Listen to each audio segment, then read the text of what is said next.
Yo, what's up guys? Welcome to the squat on the Power GAINZ workout. I'm gonna show you a two-part complex, high bar squat and a low bar squat.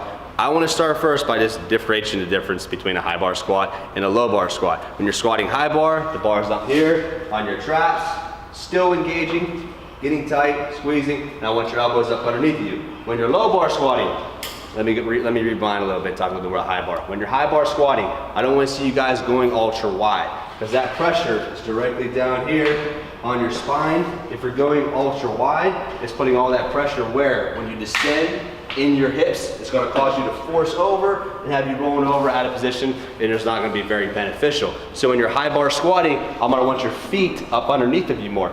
Just your knees slightly outside of your shoulders. So about right here on the high bar squats, chest is upright, coming down into the lift, coming back up with the chest upright. Now, there's another way to high bar squat as well. You're gonna be a little bit more slightly bent over here, and then you're gonna come down and then back up. Let me show you the difference.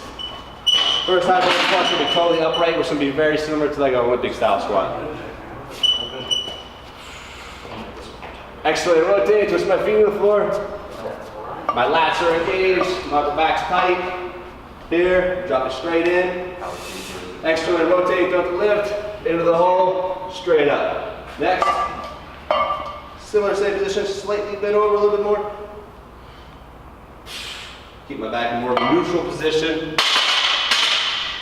Slightly bent. Now, here's another way, guys. If you want a closer stance squat, if you're more of a quad dominant human being and your hips aren't strong enough, and you're low bar squatting now, when we're low bar squatting, putting that bar back here, resting on the rear delts.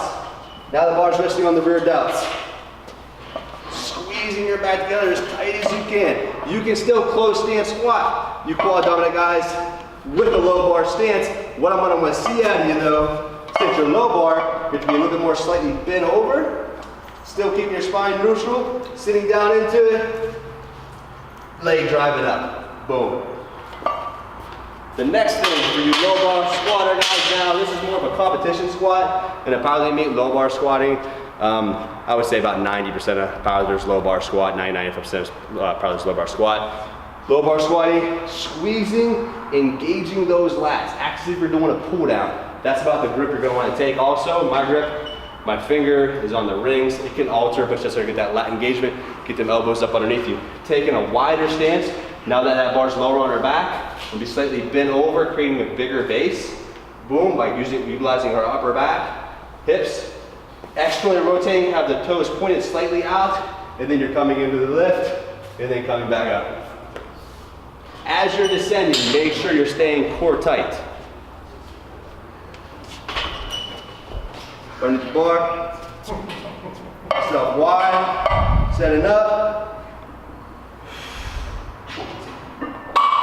coming back up.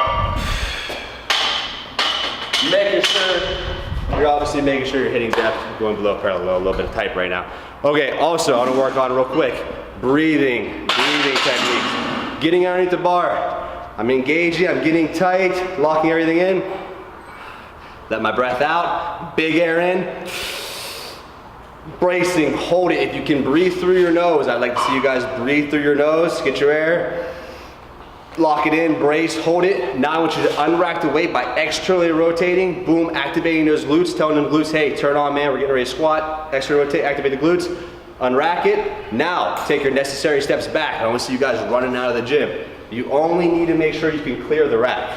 Therefore, unrack it. Take a slight step back, slide out, slide out. Now we're ready to start into the lift. When I'm in this position, I'm gonna let a little bit of air out, about half my air I say.